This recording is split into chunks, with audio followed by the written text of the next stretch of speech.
Today, I have the best controller settings that you should be using in 2023. I always like to run through this page really quick because I find that players have very bad settings on this page. And I'm not going to list them all off, but this is kind of what I got going on. I got preferred item slot, movement, combat, and building. Then the rest of these don't quite matter as much. But what does matter is the actual controller options. These are all your sensitivities, and these are the settings that you should at least give a shot. So edit hold time isn't going to matter so long as you have a single edit bind, which basically means that one of your binds is set to only be edit. If you use this bind, which is switch mode and edit, for one, that's terrible. You should definitely have those on two separate buttons. And then once you do that, edit hold time doesn't matter. Slide hold time I keep at 0.125. That doesn't really matter as much either. It's kind of personal preference. Reset camera access and reset camera time is pitch and 0.1 respectively. And vibrations are turned off so it doesn't throw off your aim at all and you can be super accurate. Although I've tested some non-advanced option settings, the best settings are still with advanced options turned on, so you don't need to worry about these two. What you do need to worry about is your build multiplier and your edit multiplier, both being 2.0, and those are going to multiply your look sense of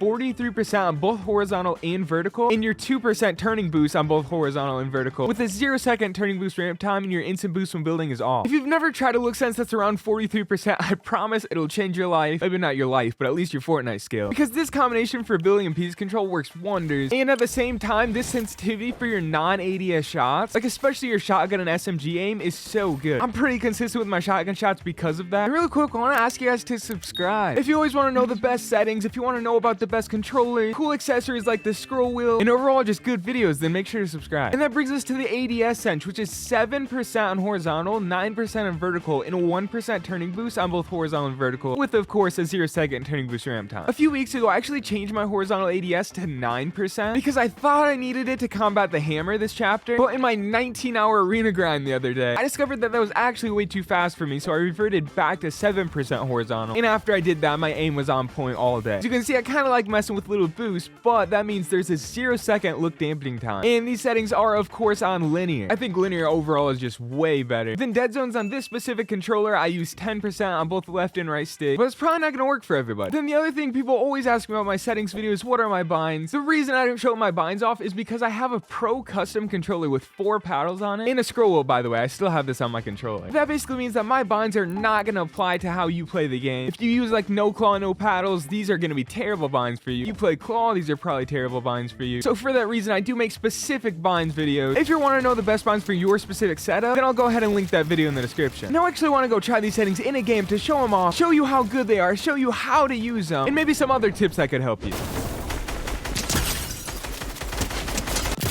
The one thing I'm not sure that these settings will help with is heavy shotgun aim. This gun is actually so hard to use. Thank you. And these settings should work well for literally all of 2023. Realistically, the only reason they should have to change is if Fortnite themselves change the way that controller settings work. Because at this point in the game, we've pretty much adjusted for everything. There's literally not a situation where these settings don't work.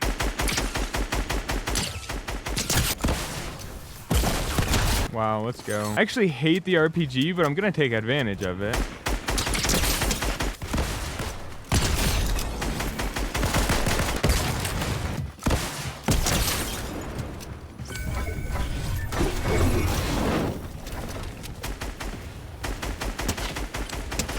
Dang it, dude. One shot.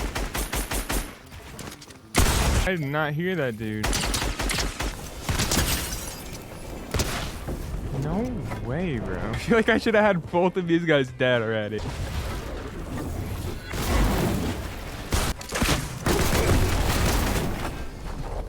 That's my max. Let's go! According to most of the pro players, staying on the same settings is the best move that you can make because it allows you to really build your muscle memory so you can be crazy accurate. And that's not just accurate with your aim, that's also accurate with your piece control, editing, building, all that as well.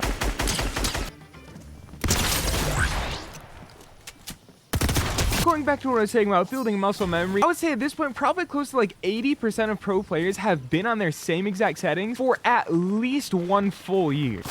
And I mean, that is a pretty long time. It's certainly long enough time to build up proper muscle memory for it. What are these? Are these AI? I saw you and you saw me. Let's tango.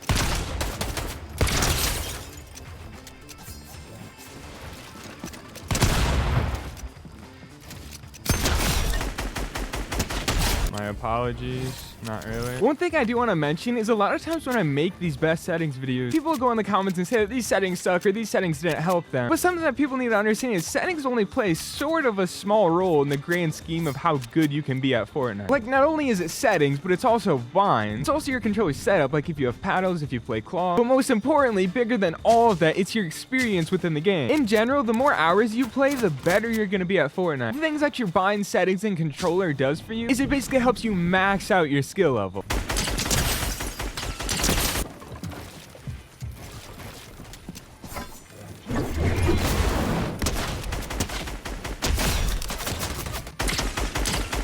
off my loot, bro. That's my loot. Yeah.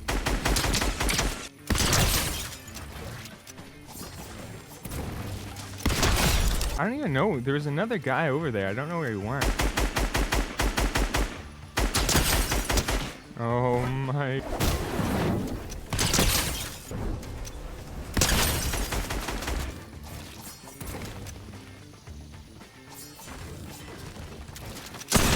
Not playing arena and actually getting walls and taking builds is insane. I wish I could do this stuff in arena.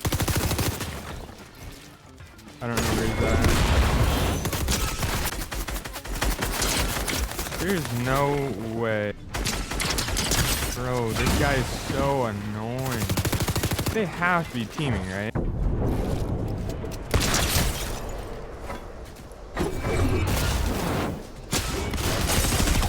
I mean, they're teaming.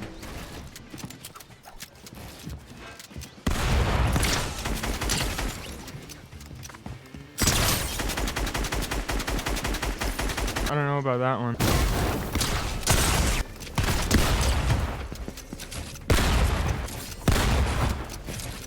I don't know. There's not that much I can do right there. I had no mats, I had no heals. That was crazy. In general, I'd say that there's a pretty narrow gap that basically all pro controller players or even good controller players keep their sensitivities between. So really, as long as your settings look even similar, you should probably be good. The only time your settings would look way different to these is one, if you're on exponential. Exponential settings versus linear settings basically always look way different. And the other time is if you play comps, specifically like duos or trios, and you have a very specific role within your teams, like to be a fragger, which basically means that your entire job is to just get the trios kills. So like players that do that, their sensitivity is probably going to be a little bit lower.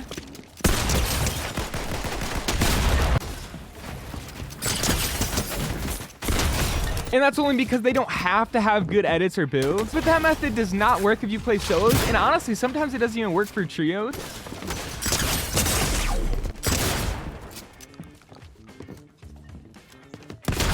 Because obviously sometimes your teammate dies and you still have to have decent mechanics to try to hold your own in those fights.